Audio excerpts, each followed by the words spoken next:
So, this idea actually came from the weirdest of places. Now, for those who don't know, whenever I did my live streams, I sometimes would play a game with all the viewers, and kind of like, for those who don't know, I have a massive pop collection that has become larger and larger, and it's almost become unmanageable, but I don't care. Basically, one person once said that once seeing my pop wall, it looked like a video game selection screen. So, in fun of that, I thought it'd be kind of fun to talk about like a fighting. What if it was a fighting game with all these characters in it?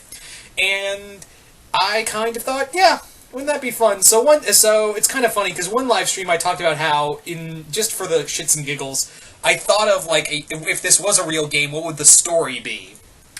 And this is kind of bouncing off of that. So this story is, and I told this story before, but this is just kind of more expanding on it. So the story is that that it begins with a race of omnipotent beings called the Paradigm.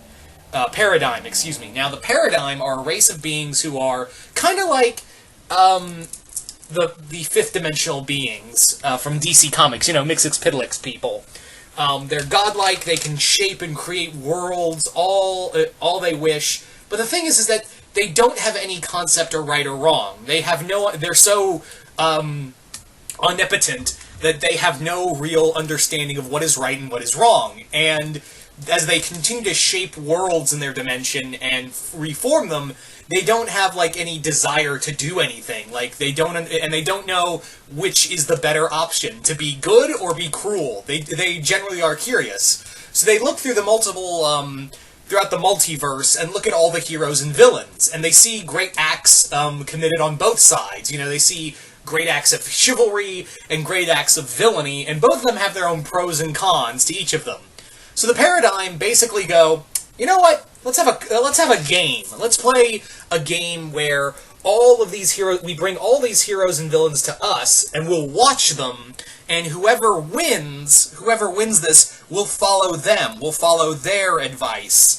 We will follow their example, and that's who we will strive to be.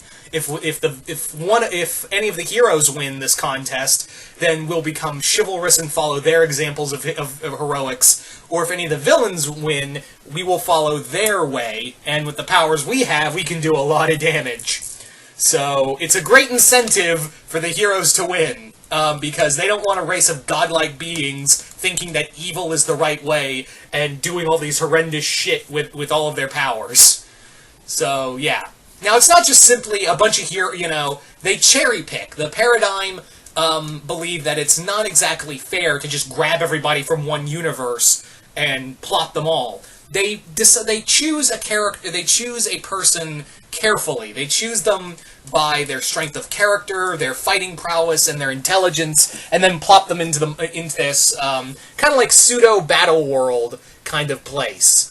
And yeah. So they more or less cherry pick a lot of characters from the multiverse and plop them together. Now the heroes, like real quick, are like, okay, sure, whatever, They're not like, okay, sure, I should take that back. They're not like, okay, sure, whatever. They're more like, this sounds like a really bad idea, and we should probably win. We should probably win this contest. The villains, however, are a lot harder to convince because whereas all the heroes just unanimously kind of vote on who should be the leader, who should be the go-to guy, and the vast majority of them vote for Superman. You gotta remember that all of these characters that are in here are based off of the pop figures I own. So yeah. So all of the characters essentially vote for Superman to be the leader. Meanwhile, the villains, however, don't exactly pick a leader right away. They all kind of fight each other for that position, and eventually Maleficent gets the rulership. She gets the leadership of the villains. So there is that. Now, the other thing is that there's also like other characters who show up throughout different timelines and universes. You have like Goku in here. You have Goku and younger Goku because I have Ultra Instincts Goku and I have young Goku on the Nimbus Cloud. There's also, instead of Captain America, there is the Captain America and the Ghost Rider from the Venom verse. So yeah, there's also Clint from the MCU. There's also Star-Lord. He's here.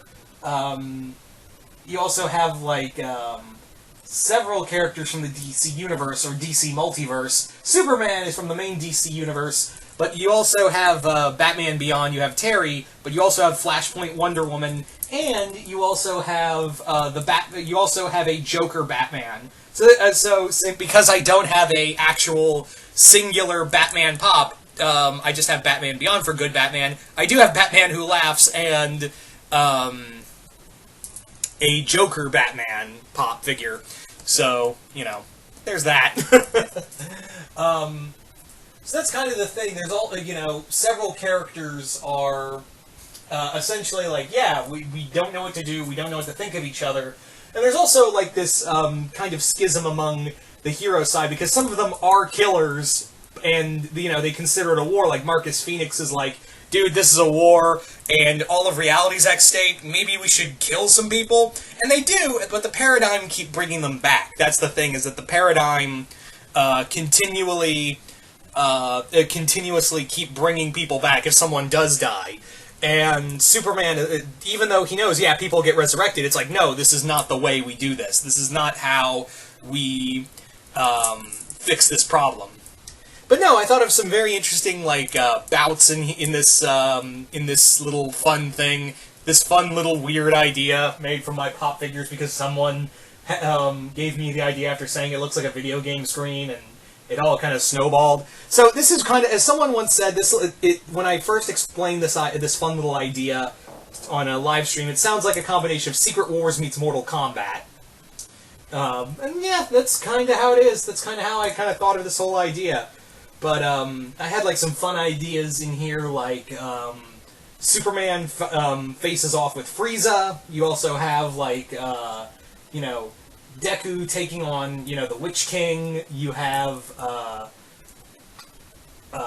like who else? Like Nemesis goes head to head with Ash, or Rick has to match wits with. He has to like outthink Maleficent. You also have Dracon in here taking on the Green Ranger.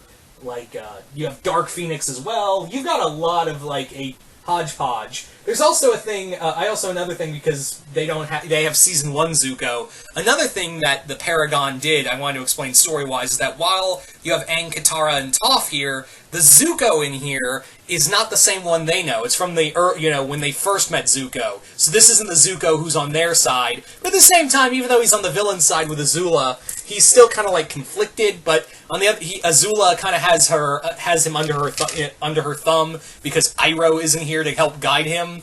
So yeah, he's kind of really on the villain side. And the reason why they're plucking people from different timelines also is that they want to see the reaction from some people. And people do change over time, and that's what the Paradigm kind of take into account. So, there you go. Like I said, this is a really weird idea, but, what can you do? But anyway, so you guys tell me in the comments below, what did you guys think of this? Like it, hate it, comment below, and as always, remember, there's a link in the description below to my Vlaire TV account, if you're watching this on YouTube. You guys can follow me there, because that's soon where I'll be doing a lot more videos, and some more exclusive videos very soon, too. And if you're watching this on Vlaire, remember to follow me and like this video and all that, and once again, hope you all enjoyed this, and I'm out.